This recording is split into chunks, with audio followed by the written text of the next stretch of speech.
Hello, this is Sheshachan from Retrograde Mysore.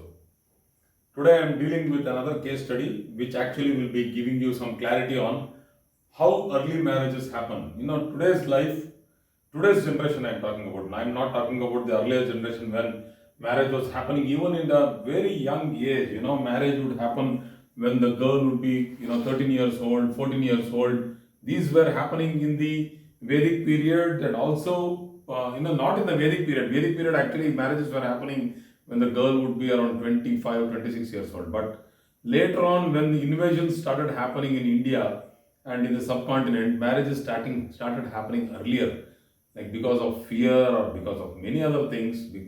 Marriages started happening earlier.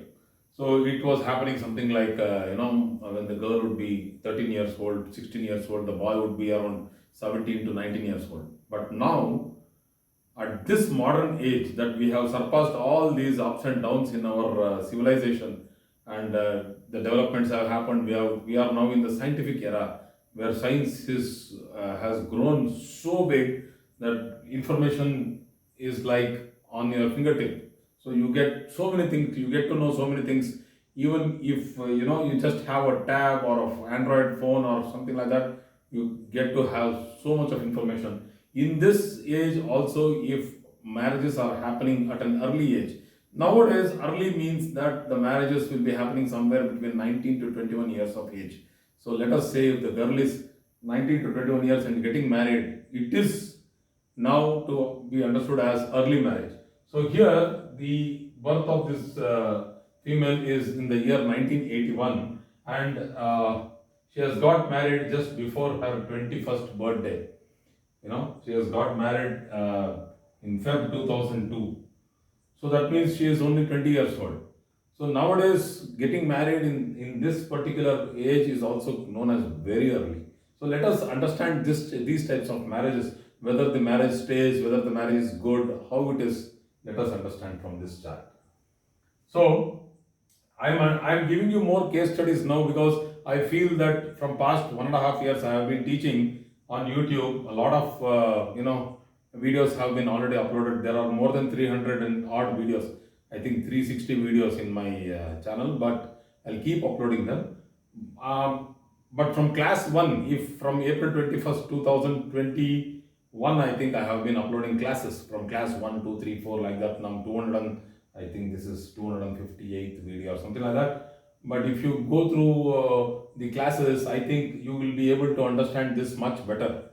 So, this particular female got married in 2002 February. It's an early marriage, and also immediately had a childbirth.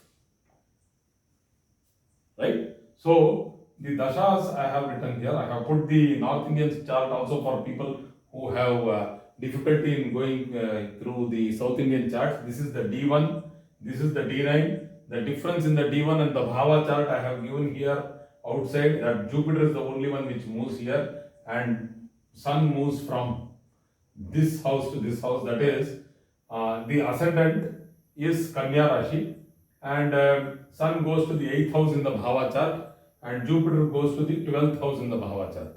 It's very important to know these movements in the Bhava chart because the houses have to be seen from the Bhava chart only, not directly from the Rashi chart, because there might be positions of planets sitting on the edges. So you cannot simply take the position of a planet in the Rashi chart as a house until unless the Lagna is in the Bhava Madhya at 15 degrees exact. So if I am speaking a little fast, I will go down, I will slow down. Thank you. So, so the point is, the planets and what all we have to see to understand whether the marriage is going to happen early. First thing, we have to see retrograde planets. What are all the planets which are retrograde? So here retrogression is happening with regard to Saturn and Jupiter. So Saturn, what is Saturn? Saturn is the 5th lord, 6th lord, and Jupiter is the 4th and the 7th lord. So the 7th lord has also become retro. So that means it's a little eccentric. It's going to give you some eccentric result. What is the 7th house? The 7th house is for marriage. And for the girl, Jupiter also becomes the Karaka for Kalatra, that is for spouse. Not only Venus is a general Karaka for Kalatra, that is spouse, but Jupiter is also a Karaka for Kalatra in the female chart. Okay, so Jupiter here moves to the 12th house in the Bhava chart. So I have written some conditions here what has to be seen to understand early marriage in life. There have to be retro planets which are influencing the Lagna, that is the ascendant, and the 7th house. The 7th house here. This is. Okay, or the 7th lord or the Lagna lord. So if I am telling 7th and ascendant, that means ascendant lord and the 7th house and the 7th lord also included. So, retro planets. Then the 8th house has to be influenced. So the 8th house is very important to be known because 8th house is like intimate relationships with regard to intimacy, physical intimacy, which can happen. See, there are many things which we don't openly discuss everywhere. See, it can also happen in many charts. I have a lot of charts with me where people have gone through abuse, physical abuse. The 8th house, if it gets malefically disposed, people go through physical abuse. So I don't want to talk about it now. But still, if you have to understand why the 8th house for marriage, then if a person has to have a physical relationship with somebody, that's what is marriage. So you have to have a physical relationship or a physical intimacy, then the 8th house has to be seen. So in the 8th house we have Mars, the 8th lord in the 8th house, giving rise to a Viparita Raja Yoga, 8th in the 8th. So this is very well posited, it is strong and benefically posited, not malefic. 8th lord in the 8th house is always benefic. Okay, until unless it is malefically influenced, it is not malefically influenced. The 12th lord goes to the 8th house here. The 12th lord goes to the 8th house, and I am telling the 12th house or the 12th lord have to be once again checked. That is, there has to be a triggering. The event has to trigger. The 12th house is Shayana Sukhasthana, the house of bed comfort.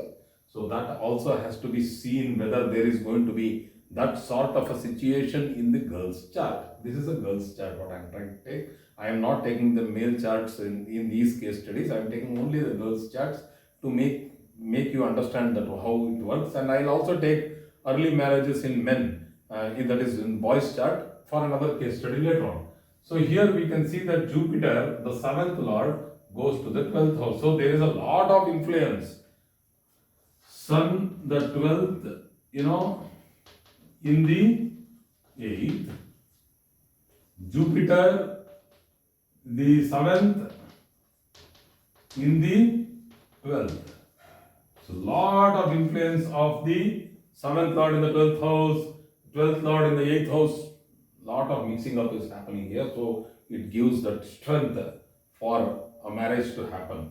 And the dasha and the transit has to be seen. But as of now, I am not showing you the transit because it's a little complicated for transit to be put, everything to be put on the board. So though the board is very big, I have a 6 feet, 8 feet board. I have a 4 feet, 6 feet board. It's a big board. But also then writing all that on the board is a little difficult. Once I put it in the digital media, I think I can show you scrolling pages. When I'll sit and talk and I'll have these pages getting scrolled. That I'll do in the advanced level. But now for the basics, this much is enough.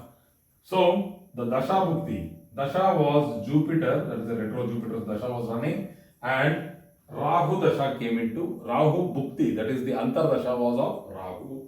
So Jupiter, the 7th lord and the 4th lord, and Rahu, which is placed in the 11th house, activated. It got activated. So the Dasha of Jupiter was there. That is the 7th house. Once again, the 7th house is here. And Dasha of Jupiter, Dashanatha, is in the 12th house.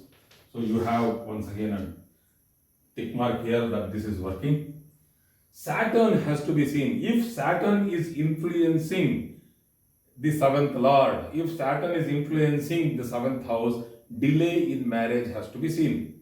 But here, Saturn itself is retrograde. So once again, we have to see retro planets. Saturn is retrograde. So that gets cancelled. The delay gets cancelled because of this retrogression of Saturn in the 1-7 axis. Though it is in the 1-7 axis, it is not a normal direct Saturn to influence delay. It is a retro Saturn which shows impatience, or it also shows speed. So we usually, in the crude way of talking, we just tell that a retro Saturn is as good as, we'll write like this. So it is as good as Mars. And a retro Mars is as good as a normal Saturn. So this is a norm which is not, this is not to be taken wholly, but I just take it for understanding, my own understanding as to how actually I have to do the predictions. So when I use for predictions, I just take these karakatwas. You can't suddenly remember hundreds of karakatwas of a planet. So when you have these types of direct thumb rules, then you will get those karakatwas, falling in place. Karakatwas means those significations. Okay, so Saturn is also retro. So we have a clearance here, and you have the 8th house, which I told once again, that is the 12th lord in the 8th house and the 8th lord in the 8th house, and it's a fantastic strong position wherein Mars aspects Rahu. So the event has happened because of all these things falling in place. Same thing for the birth of the child. The childbirth has happened in October 2003. Just imagine, she was 22 years and some months old, and she had a child already. So the childbirth also happens in Saturn. You can see that the Saturn is the 5th lord, staying in the, falling in the Lagna. The 5th lord is for the first child, and you have Ketu here. Usually people, when they see Ketu there, they are like, wow, there is some difficulty in childbirth. Birth might not happen. But why don't you see it in the early ages? It might happen very early, and then there might be a huge gap between the second child, or there might not be a second child at all. As in this case, we can see that there might be a gap. So the 5th house has a beautiful placement of Saturn in the Lagna. So a healthy child is born in the Saturn Dasha and the Saturn Pratyantara.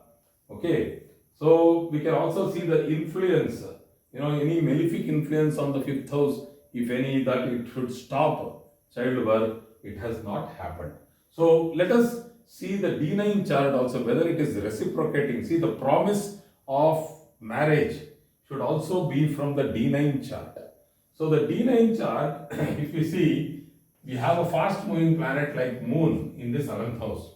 Beautiful. And the Moon here is also the 12th lord. Excellent. We have a fast moving planet, Moon, and we have the 12th lord, Moon, sitting in the 7th house. That's a good position for our theory to work. So then we know that it is Jupiter Rahu running. So we have to see the Dasha Bhuktis. So we have Jupiter in the 8th house. Good. And then we have Rahu in the 3rd house. That's also an excellent position for Rahu to be in the 3rd or the 6th in any divisional chart or even in the D1 chart.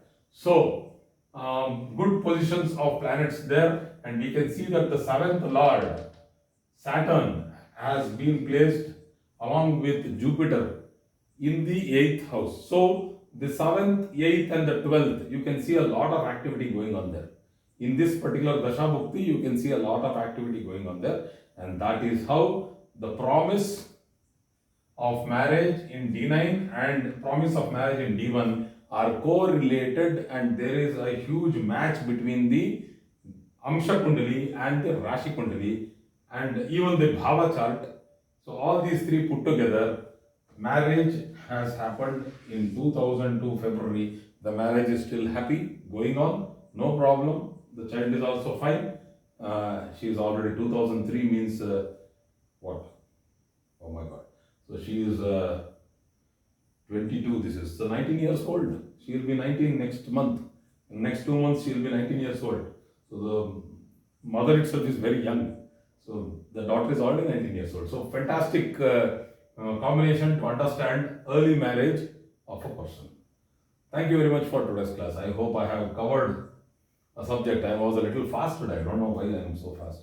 God bless. Thank you very much.